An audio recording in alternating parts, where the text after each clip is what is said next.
Xin kính chào cộng đoàn.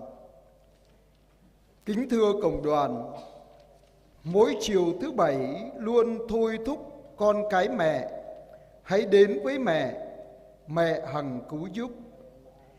Bàn tay của mẹ đang ôm Chúa Giêsu vào lòng. Đối với mỗi người chúng ta, mẹ cũng muốn ôm từng người chúng ta vào lòng như Chúa. Cuộc đời của mỗi người chúng ta đang sống giữa biển đời trần gian, gặp muôn vàn thử thách gian nan.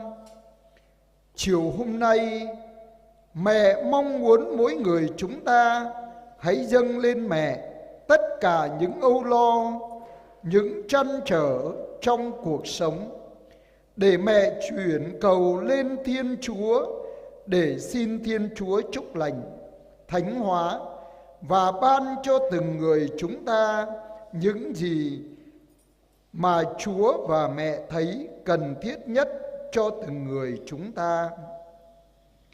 Với tâm tình ấy, chiều hôm nay mời cộng đoàn cùng chiêm ngắm mẹ với tước hiệu Đức Trinh Nữ Maria đứng dưới chân thập giá. Ôi da mì ma mét nông dòng đời mai từ dòng khen khắp. Rim lâm rơi nằm Pơ crút bơ xul bình ta Zingana cơ ami Đoai tờ kỳ rây hằng ami hân ông gùm zru na nào. Tengan kami atvar Yesu qua amangkra ami klak yang Vua Grimcho bình ta amang pra ami kada Giêsu khoa. Tờ lời hợp tiếp cơ Grimcho bình ta lắc hợp tiếp tông ra Yarisi bơi lon tờ na. Bướp lưu tờ lời tờ nạp tờ nông anh cơ tờ nạp. Clam rơi ane ami keng Grimcho bình ta bây giờ hàng ami dấp mà ta tờ lời tờ nạp tờ nông amang tờ lời hợp điếp bình ta keng ami bây giờ hằng khoa giang ở đây keng rửa cao khoa giang ở đây bờ pu bập lý prâu hằng prơi krim chô bình ta bưng hem mừng khoa giang ở đây hằng ami lăng dôm prơi krim chô cơ bình ta mừng pran khắp bu yang ana cơ ami lâm ani rửa cao khul mút rom lăng dôm ananami po prachi Maria do bơi gana cơ dâu perkal khoa giang mong ani bình ta cơ vứ rửa cao chua đây thú bạc lai bưng ai rơi rim chô cơ bình ta.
cánh tân lòng con.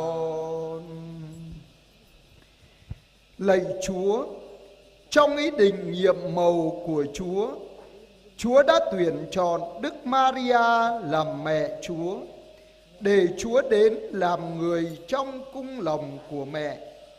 Chúa đã làm người, đã chịu nạn, chịu chết trên thập giá để cứu độ chúng con. Xin Chúa hãy ban cho mỗi người chúng con trong năm thánh này biết hoán cải cuộc sống, quay trở về với Chúa, để đón nhận hồng ân cứu độ mà Chúa ban cho từng người chúng con trong năm hồng phúc này. Chúng con cầu xin nhờ Đức Giêsu Kitô Chúa chúng con.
Xin mời cộng đoàn lắng nghe lời Chúa.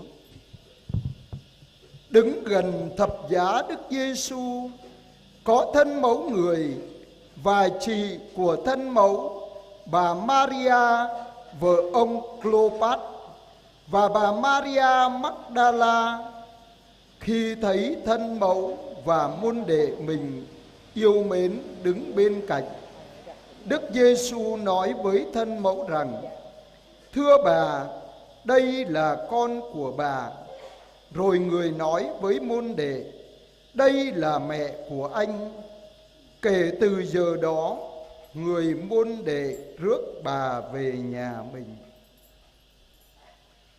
Doce bơi kejo padakal Yesu khoa Hamawami nyu Maria bne Clopas hang Maria Magdala bú ami nhu Giêsu khoa lại bà anei anai lẽ anun nhu lại dâng hang po choat tui anei ami ý mừng anun po choat tui tu lẽ ami Giêsu khoa bờ sang nhu. Xin mời cộng đoàn ngồi.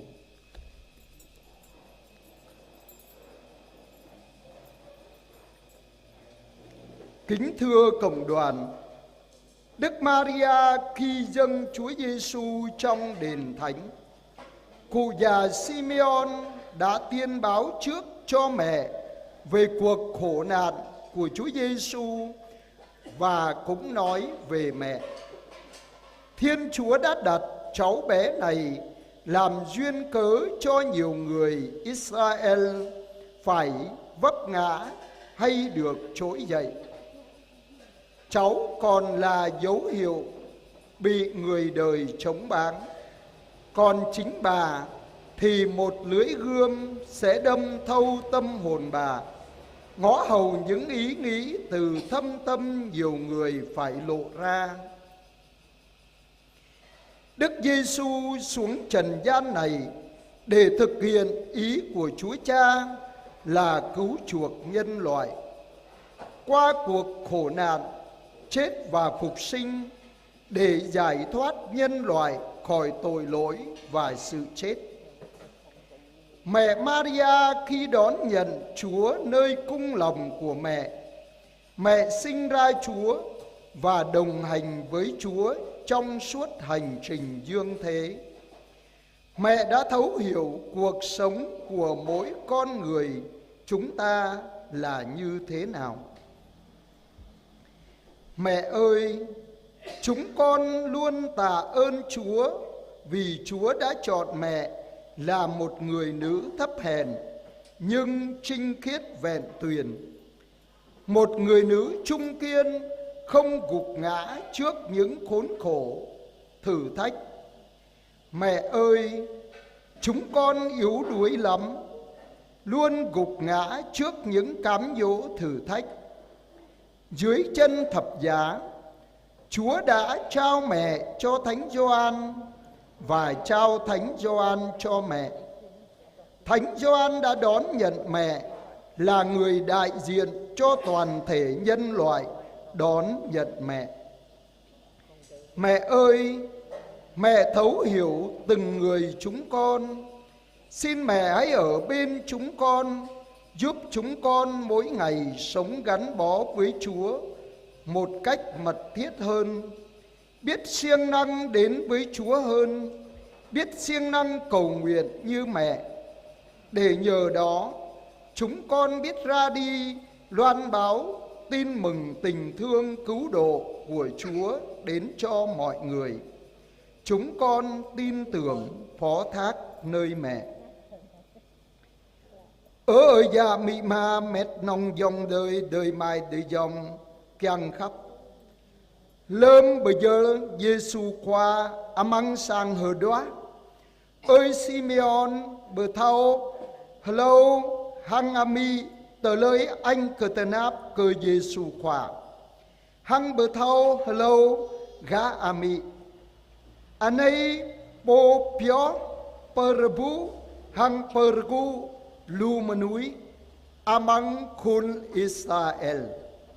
Dinh nam bờ bu rơi cờ arang perje ipo sa be đao amra lo ý lu ga bengat chua kiang cơ perda dum tờ lời pran chua lu po permin. Giêsu qua grun rây bơi lon tờ ná kiang ngạ tui tờ lời bermin ama ade dinh per klái mơ núi mơ nằm gan gao tờ lời anh cơ tờ náp hăng tờ lời dày hờ tiếp lai kiang sông per klái mơ núi mơ nằm klái tờ lời xó sát hăng tờ lời dày. Ami Maria lâm chợ ca tu khoa đây bơi thian ami. Ami tờ kiang hăng rờ bát rom hăng hana dấp tờ lời hờ điếp bơi lon tờ ná. Ami thầu hờ lú tờ lời hờ điếp cơ krim chô mà núi bình ta dùm bạ. Ở ami bình cơ mới bờ ni hờ ớp khoa giang ở đây nà nào. Doa cơ nhu roa tu ami dinh po kra bun rin hin tờ náp. Sa mơ khin cơ tang ran hờ chi ở cha sa chô kra khin cơ tang bu rờ bu amang tờ lời tờ náp tờ nông lung lăng ố. Ở ami binh cơ mới tờ du rờ mon bịa ma rờ bu amang tờ lời plư plách lung lăng gá na cơ dô pờ đê cal. Giêsu qua bờ chào ami hăng ơi Gioan. Hăng ơi Gioan hăng ami ơi Gioan dinh po pagala dấp mờ núi mờ năm chợ ca ami. Ở ami ý thao lú rim chô bình gờ mời rờ cao ami đô chê game bình gờ mời gum bình gờ mới á in cơ chấp hằng khoa giang ở đây lo đừng krang lâu giàu lại lo đừng bình gờ mới thâu tờ gu na bờ mư tờ lời pran khắp sông bậc lái khoa giang ở đây ru bơi dấp mà núi mà năm bơi rong lon tờ ná bình gờ mới ran gứt hàng ami á in cơ chấp bơi ami.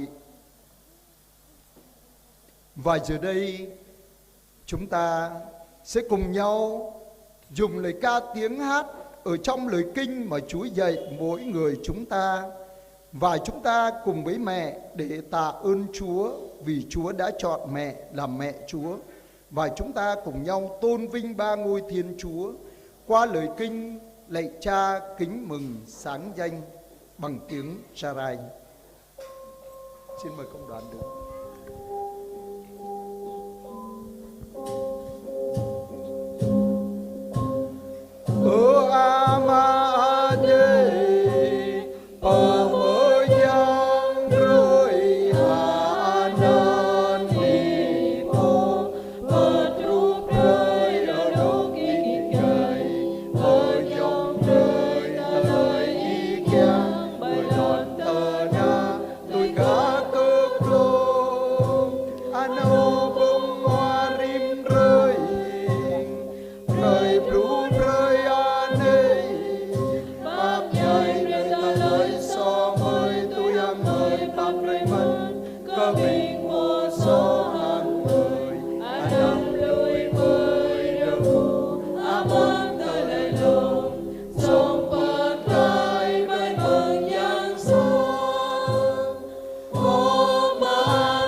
Và giờ đây chúng ta cùng với những người tạ ơn mẹ trong tuần qua. Hai người xin tạ ơn vì đã thêm lòng kính mến Chúa và Đức Mẹ. Hai người xin tạ ơn vì biết vâng theo thánh ý Chúa. Hai người xin tạ ơn vì đã chừa bỏ tội lỗi và tính hư nết xấu. Hai người xin tạ ơn vì đã ăn năn trở về cùng Chúa. Một người xin tạ ơn vì đã bền đỗ đến cùng. 10 người xin tạ ơn vì đi đường được bình an. 4 người xin tạ ơn vì đã có công ăn việc làm. 5 người xin tạ ơn vì gia đình sum họp hòa thuận yêu thương nhau.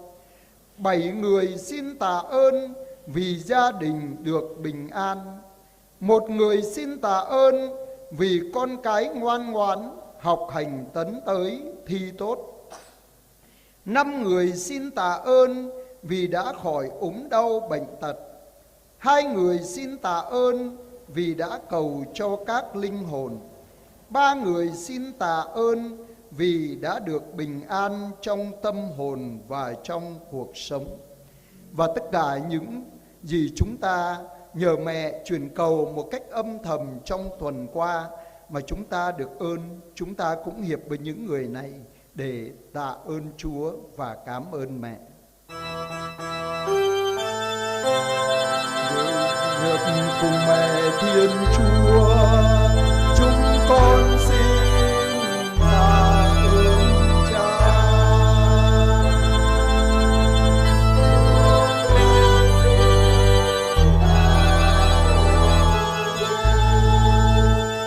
Bình ta mút rom mang cờ bình po bni cờ mỹ Maria giàu lạc rơi phát đời Chúa lâu.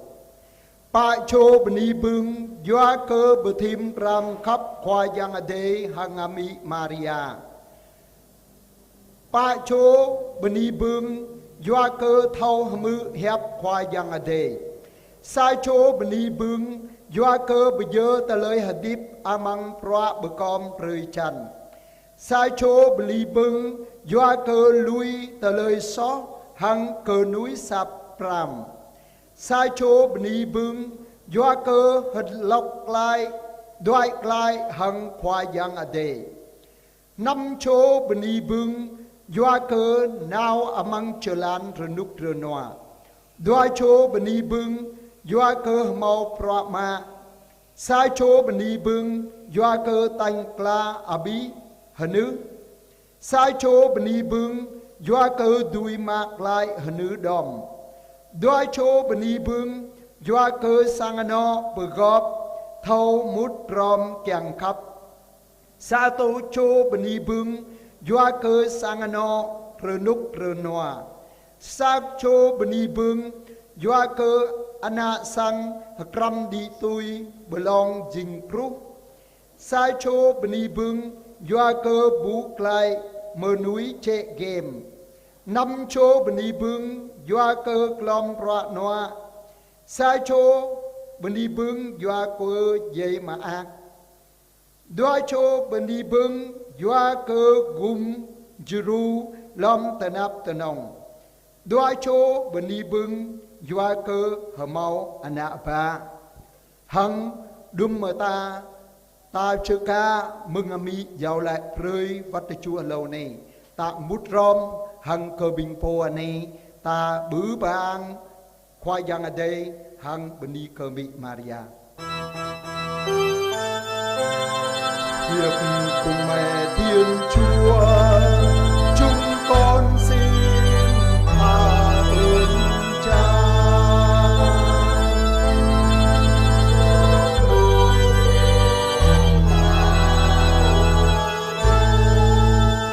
Và giờ đây chúng ta cùng với những người khẩn khoản này xin mẹ trong tuần tới này. 10 người xin thêm lòng kính mến Chúa và Đức Mẹ. 9 người xin biết vâng theo thánh ý Chúa. 6 người xin chừa bỏ tội lỗi và tính hư nết xấu. 8 người xin ăn năn trở về cùng Chúa. 6 người xin ơn bền đỗ đến cùng. 11 người xin đi đường được bình an. 10 người xin cho có công ăn việc làm. 6 người xin cho mau trả hết nợ. 4 người xin ơn đòi được nợ. 10 người xin cho gia đình sum họp hòa thuận yêu thương nhau. 14 người xin cho gia đình được bình an. 6 người xin ơn như ý. 7 người xin cho con cái ngoan ngoãn học hành tấn tới. 9 người xin cho khỏi ốm đau bệnh tật. 7 người xin ơn chết lành. 14 người xin ơn cầu cho các linh hồn. 6 người xin thánh hóa bản thân, cải thiện đời sống. 8 người xin ơn cứu giúp trong cơn gian nan khốn khó. 9 người xin ơn bình an trong tâm hồn và trong cuộc sống. 2 người xin cho có con cái. Và tất cả những ơn ở trong thâm tâm chúng ta muốn hiệp với những người này để xin mẹ cầu thay nguyện giúp. Chúng ta hiệp với những người này để khẩn khoản nài xin mẹ. Nhờ lời Đức Mẹ truyền cầu, xin Chúa nhậm lời chúng ta.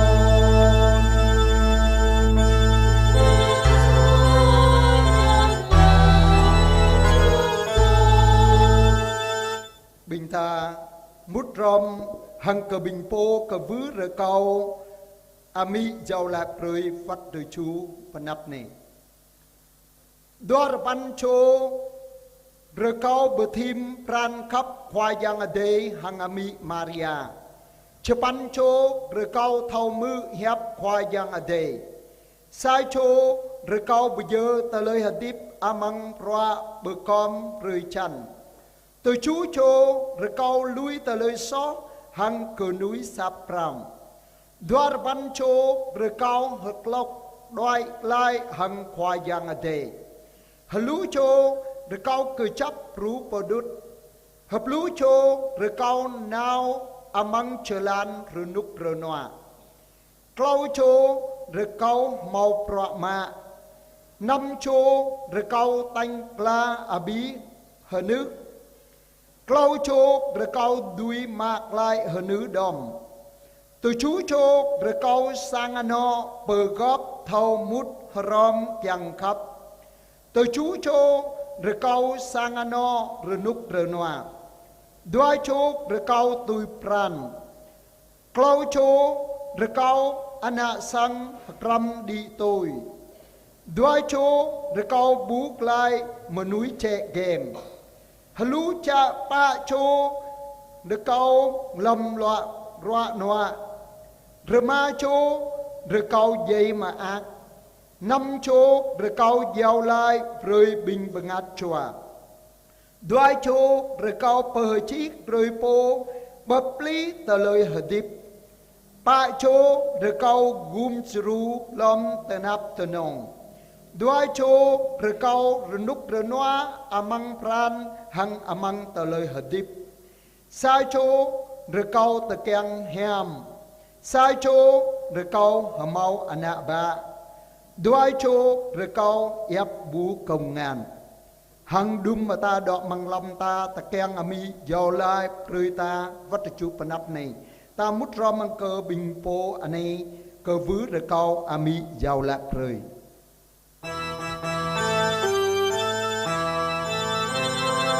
Nhờ lời Đức Mẹ truyền cầu, xin Chúa nhậm lời chúng ta.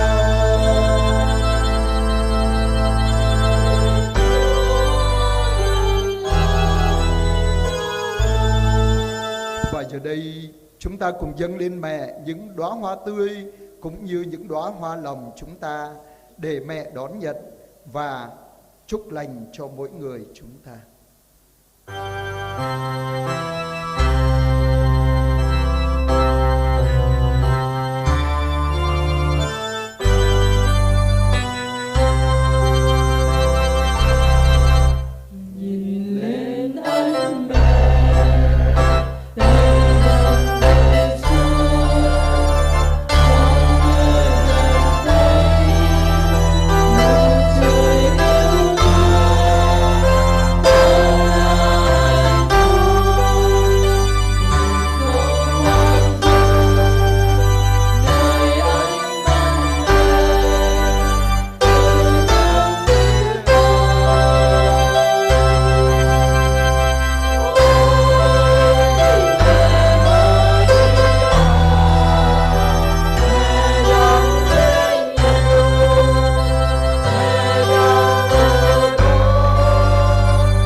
Và giờ đây xin mời cộng đoàn quỳ để chúng ta đọc kinh tuần cửu nhật kính Đức Mẹ hằng cứu giúp.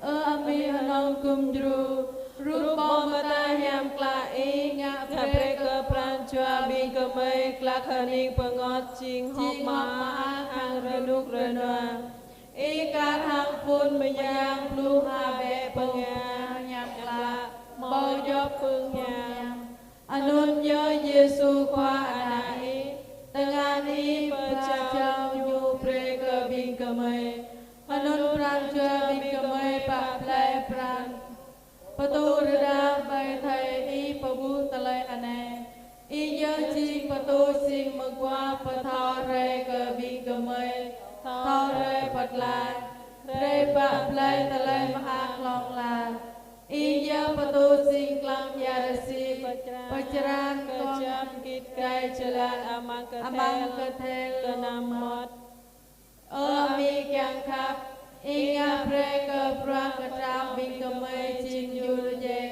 Hanga pre at Yesu kwa ching ratu piama Che pamin ke ami pranchua ko che maa Yo anan miyang nyut laki Pranchua ko klang hol kathol ching renuk damatam Reko i preka ko yo anan i nanau tuyane Ami kyang kap Con khắp cơ y piạc mà Cơ năng cơ y hàng một trong tổng y Nôn pran cho con khắp cơ ana y lo từng ami y nhớ anh y cơ nơi cơ năng cơ y Rồi có y mạp cho cả tu hiệp bình cơ mây cơ vư cơ bon Maria cha chi hà cha ya yong Y mạp cho cả tu lệ ana thay nông cung dru Yang ke petut pesul pranchua bingkamai kena hain kei Hanun ko kebur ko i kapap kubdru ko denau Amang job anito anonau Lem yang sat lut plek Lem mo telai song Lem pup telai tanap amang telai hati Han piak manyu amang mungcik loh pran Ami poto kapap Reko i preke ko tho denau pe i nanau Có cứ xin đi cơ ta có trang đời nào vậy Hanun ngà pre cơ y chè mơ hiệp có Rồi có y pre cơ có bù nhôm Rồi có y bà bù pre nhằm cơ có Hằng vô lệ bù pre cơ có tụ tạ này Hằng lâm mù chỉ lo pran Amen Ami nông cung dru Rồi có y bay lăng bù càng cơ mây Pơ khơi có tiếng phương Cơ cung chung mà giang Cơ tê chà có Cơ sang ano có Cơ ate mai ate yong có Cơ bing ayat hang api pang bing po tanap Tôi cho nuôi cơ bing pengat cho to mangani pa agay Ami Maria nang cung dru Rồi có y yo lại cung pre cơ có đà Ai an phong so po bay lang pagang có Rồi có y cung dru có lâm cơ bang lưu thọ đẹp nào trú bờ Ami Maria. Và giờ ảnh hương đã kết thúc. Giờ đây chúng ta chuẩn bị tâm hồn để bước vào tham dự thánh lễ. Xin cảm ơn cộng đoàn.